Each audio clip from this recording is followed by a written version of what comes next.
Hello learners, today we are going to learn the present and past forms of the verb to be like am, is, are, was and were.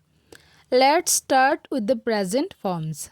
Am is used with only I, is used with he, she and it.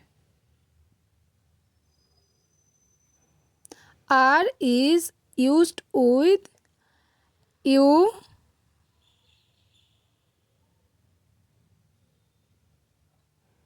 we and they. Now let's talk about the past forms.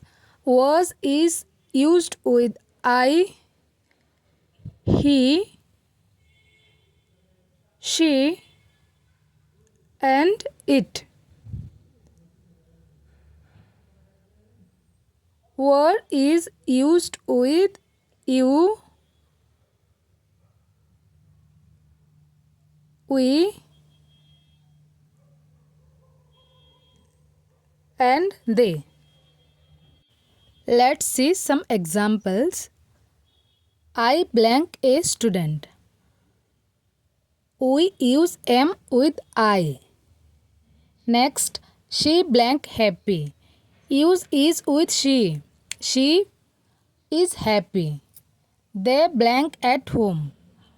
Use are with they. They are at home. I blank tired yesterday. Yesterday past forms. So we use I was tired yesterday. You use were with you. You were late.